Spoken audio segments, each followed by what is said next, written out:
Hello, welcome to Furs to Feathers Mini Farm, and we're going to talk about rabbits in a kind of a general sense and the purpose that we do. Also, how to get them to pay for themselves, and a sense of making them more sustainable and without it being hand over foot cost for pellets and hay and not getting any return, or spending a lot of money for pets or meat. So what we've taken on our farm is a perspective that most of all our animals so far help support each other through different means, and I do that through the goat milk to add vitamins and minerals that our Kune Kuns don't get through just alfalfa. We also do the chickens that clean up after the pigs and the goats and get their own feed. They're also laying eggs to help add calcium and other stuff.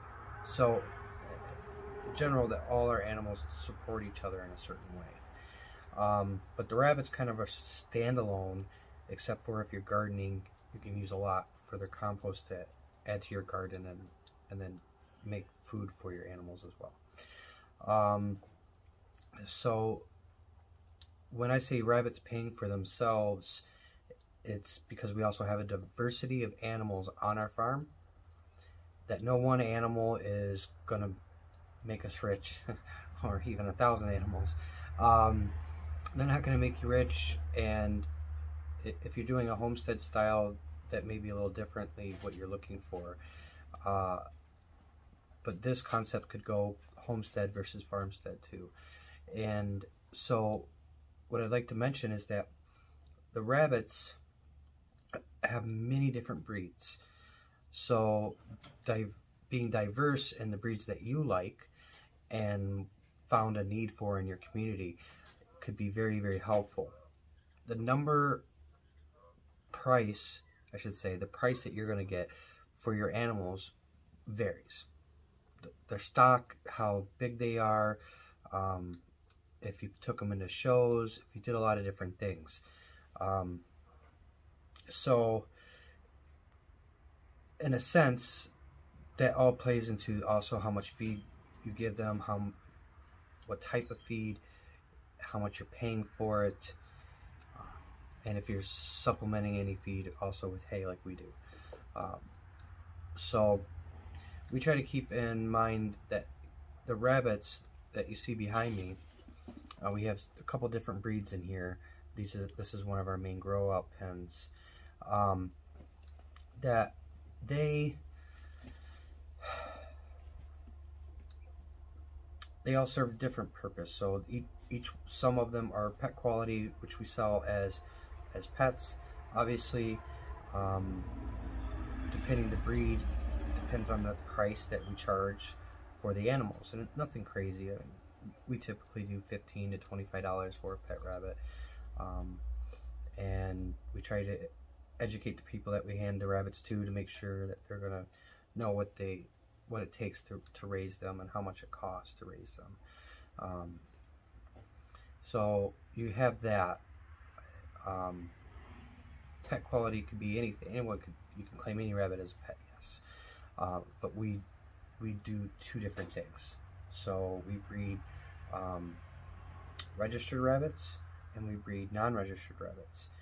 And some of the non-registered rabbits put out really colorful, pretty babies, and they're mini Rexes or breeds like that we don't have papers for, but they're still pets. They're still pet quality that goes out. They'd actually be so small you wouldn't want to waste your time trying to use them for anything else,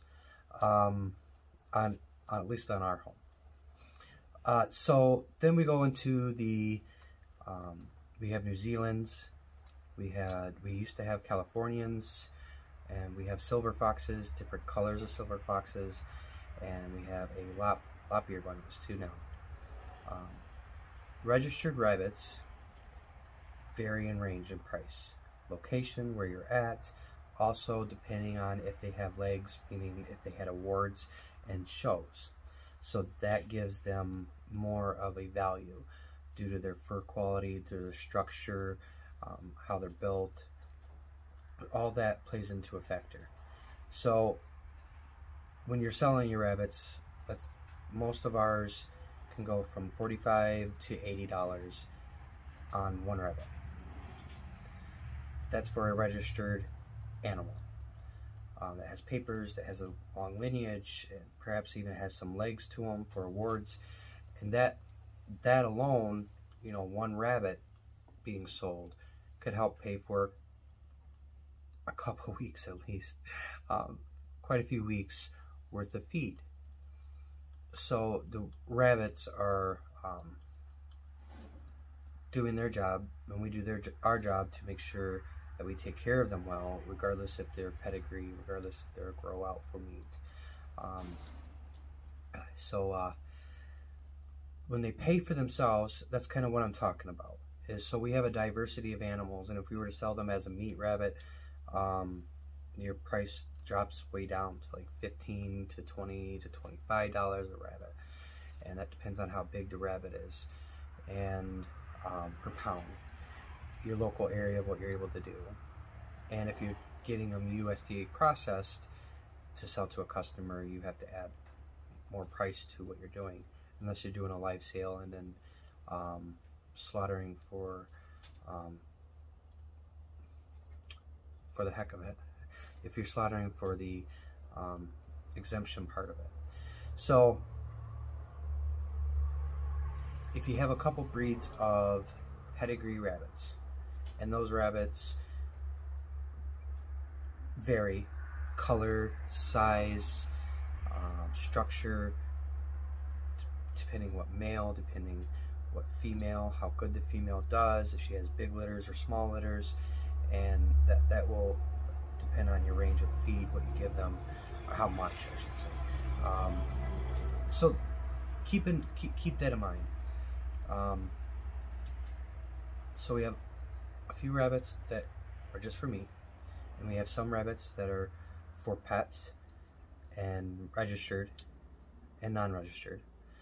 So those varying prices and availability lets us pay for the smaller pet amount, which we don't make very much on, and the smaller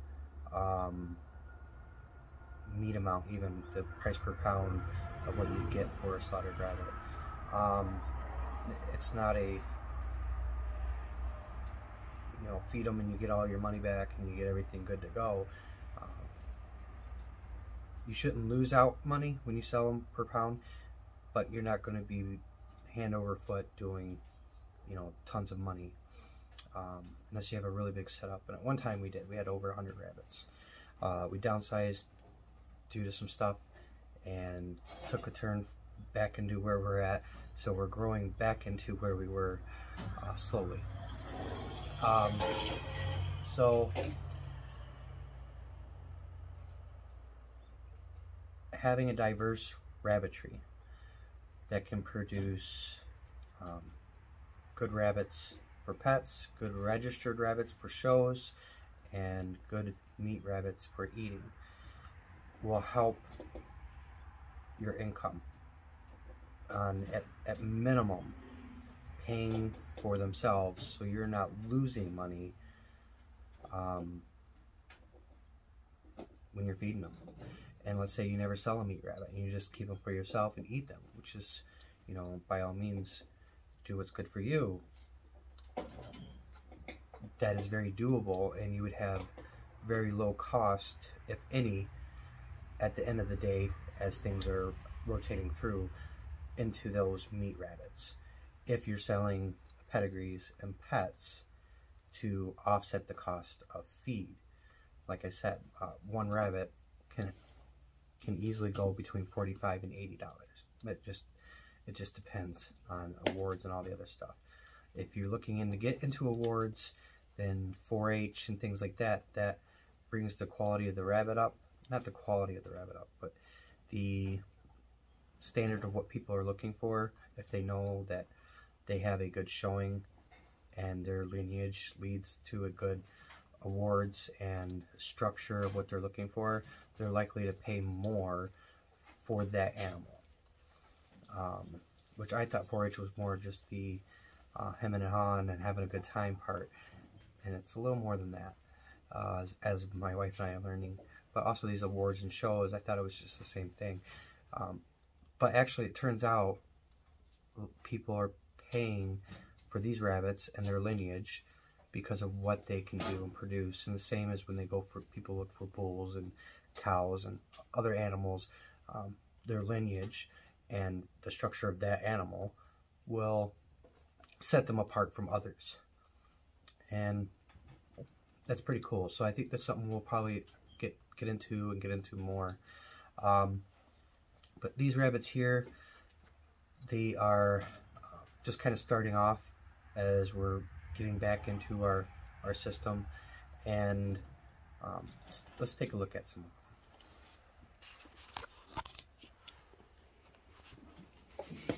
Let me flip the camera around. Okay. And yeah, they still got food in there, and they got plenty of water. And I hang the water up off the ground about that much, and their water stays fairly clean. So no major poop pellets, and it's not dark in color, and it gets cleaned out. And they got a mess in the hay, so I gotta do a little bit. I gotta make a clean outdoor for that. But their hay comes down from up here.